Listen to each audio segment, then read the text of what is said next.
Bonjour Monsieur Barré, merci d'avoir accepté notre interview. Bonjour.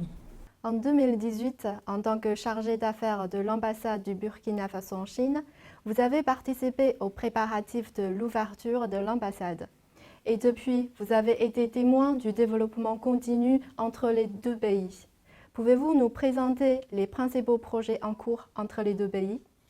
Au niveau des relations bilatérales, coopération bilatérale, il y a d'abord l'agriculture, il y a la santé, il y a l'hôpital de Koudougou. J'ai vu aussi l'hôpital de Bobo, qui est un financement de l'État chinois, en grande partie, et qui est déjà en train de sortir de terre. Et il y a l'agriculture, il y a les formations professionnelles et professionnalisantes qui sont aussi en cours. Et je pense qu'au niveau de cette coopération, nous avons beaucoup, le Burkina Faso a beaucoup à gagner de l'expertise de la Chine. Dans quel domaine souhaitez-vous renforcer la relation bilatérale? La population burkinabé et africaine a besoin des produits chinois. La Chine a la technologie et le matériel nécessaire.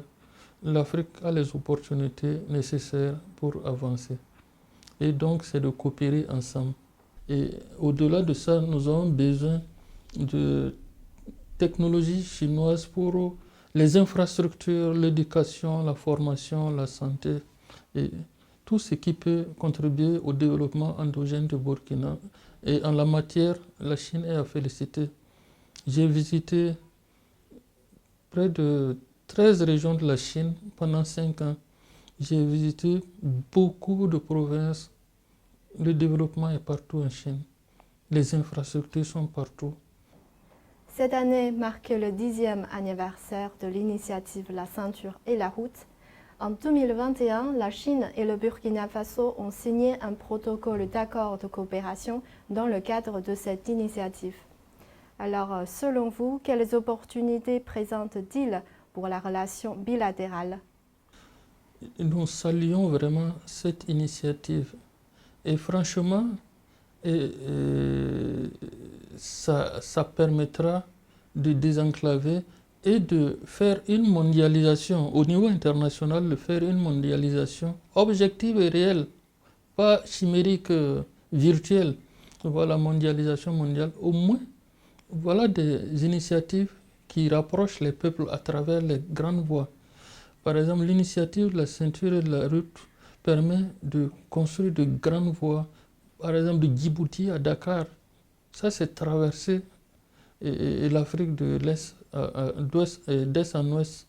Et il y aura des voies qui vont quitter le Caire jusqu'au Cap Skirring, jusqu'au Cap en Afrique du Sud. Et ce qui est à saluer, et ce qui va permettre de désenclaver l'Afrique. Et le Burkina Faso, il y a certaines des voies qui vont passer. Il n'y a pas cette année où on ne découvre pas quelque chose dans le sol africain. Les ressources sont là. Mais curieusement, au-delà de l'insécurité, il y a la pauvreté, il y a d'autres problèmes. Mais nous sommes sûrs et conscients que dans la coopération avec la Chine, ça pourra aller. L'Afrique sera un paradis. Le 21e siècle sera le siècle de la Chine-Afrique.